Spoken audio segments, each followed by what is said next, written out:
Hello everyone, welcome to my channel. आप सभी को मेरा चैनल जीएसडी सर में मैं स्वागत करता हूं।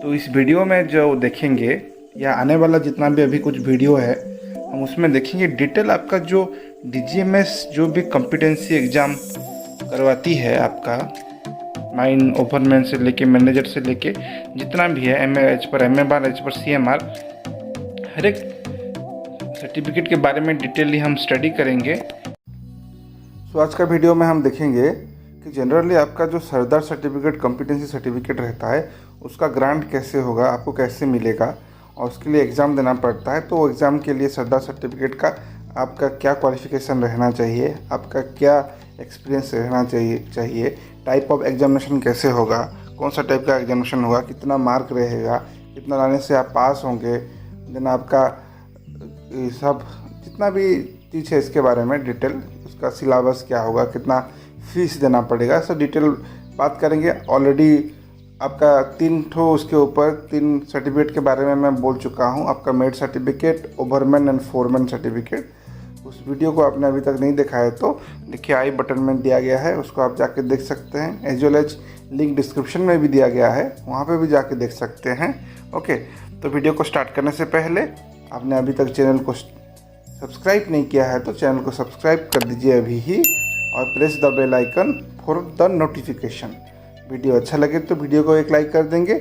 और चलिए अभी स्टार्ट करते हैं। तो ये जो आपका नोटिफिकेशन 2 आया था, एक 14 सितंबर 2018 को आया था, और अभी एक रिसेंटली आया है, आपको मालूम होगा 11 अगस्त 2021 को।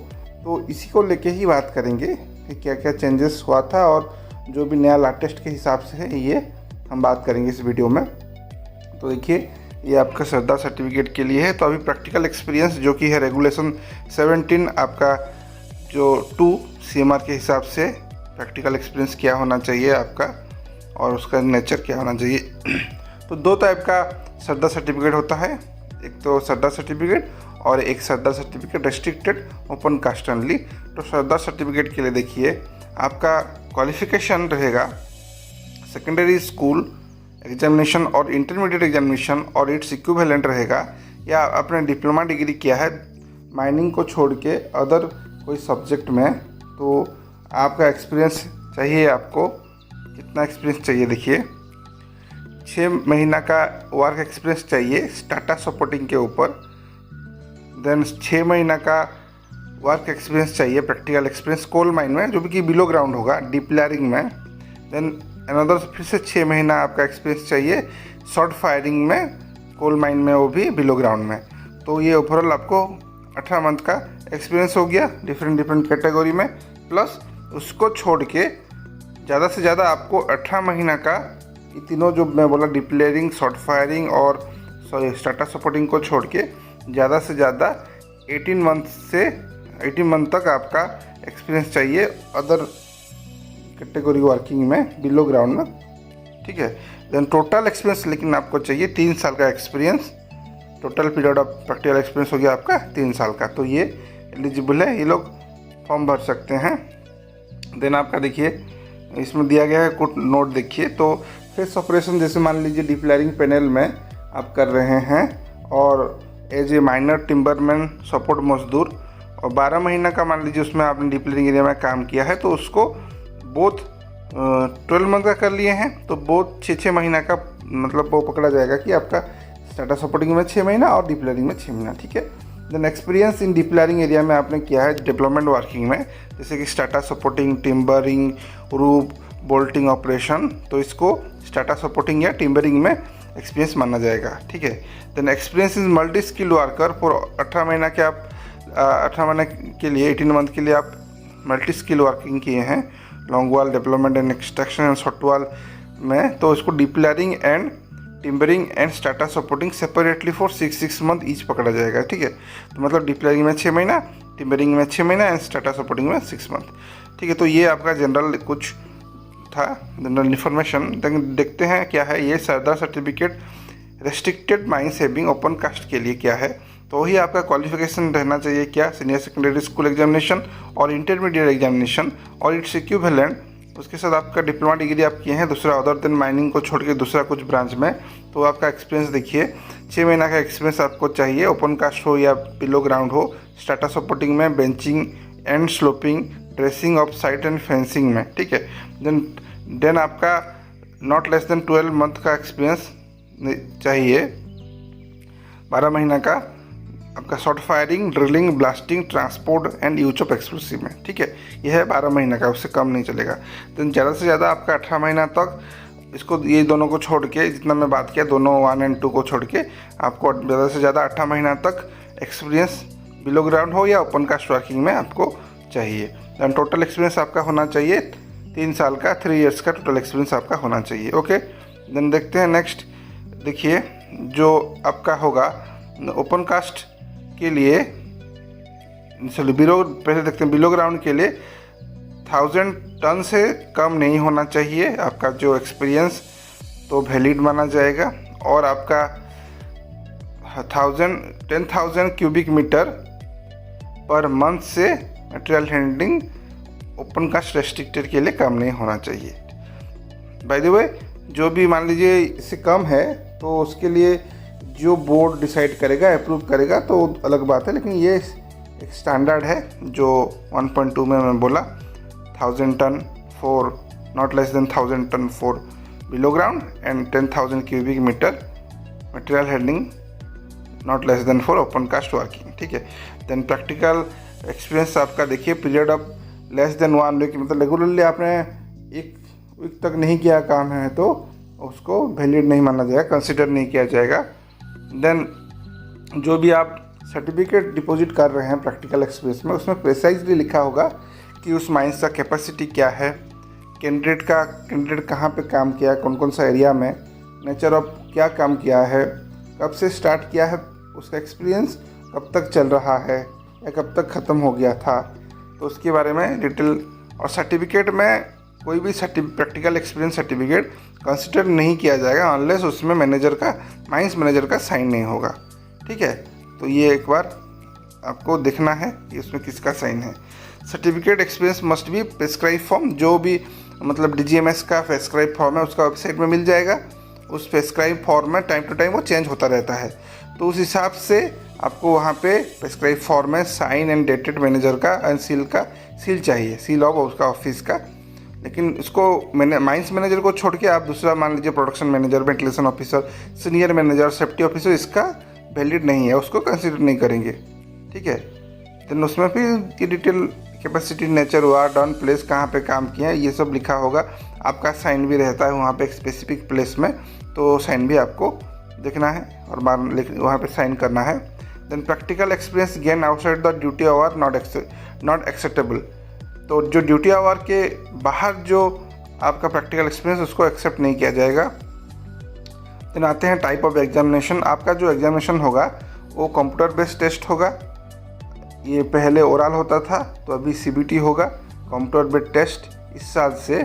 और आपका फॉर्म भी उसके लिए मतलब नोटिफिकेशन निकल गया है ना, फॉर्म भी नोटिफिकेशन निकल गया है, देखिए आई बटन में दिख रहा होगा, नहीं देखें तो उसको भी देख सकते हैं कि कैसे फॉर्म आपको अप्लाई करना है और क्या क्या चीज़ उसको उसमें दिखना पड़ेगा। देन द मैक्सिमम मार्क कितना रहेगा, 100 मार्क रहेगा। 2 घंटे का ये ड्यूरेशन, 2 आवर्स का आपका एग्ज़ाम होगा। मैक्सिमम 100 मार्क, आपको 50% मार्क लाना है, मतलब 100 से 50 मार्क लाएंगे तो आप 100 से 50 आउट ऑफ 50 लाएंगे 100 से, तो आप पास हो जाएंगे, ठीक है। कहाँ पे होगा, date and time already declare कर दिए हैं बोर्ड ने, सेक्रेटरी ने कर दिया है, तो उसको आप देख सकते हैं उस वीडियो में। क्वेश्चन तो ऑलरेडी उनके पास सबमिट हो जाएगा, ठीक है। तो identity and conduct of examine, ये जनरल कुछ क्राइटेरिया है कि कैसे आपका क्या क्या देना पड़ेगा व्हाइल अपीयरिंग एग्ज़ाम। कैंडिडेट को अब जनरली आपका सेक्रेटरी अथराइज इशू करेगा जो भी है। तो नेक्स्ट देखते हैं पेनाल्टी फॉर मिसकंडक्ट। मान लीजिए आप झूठा मोटा सर्टिफिकेट कहीं डाले हैं, खुद से साइन करके दे दिए हैं, तो फॉल्स सर्टिफिकेट, फॉल्स डिक्लेरेशन दिए हैं, तो उसको लिए आपको पेनल्टी मिलेगा, आपको एग्ज़ाम देने से वंचित किया जाएगा, ठीक है। तो ये एक है। और मान लीजिए बाद में भी पकड़ा जाएगा तो भी आपका जो सर्टिफिकेट आपको मिला होगा तो उसको भी ले जाएगा बोर्ड।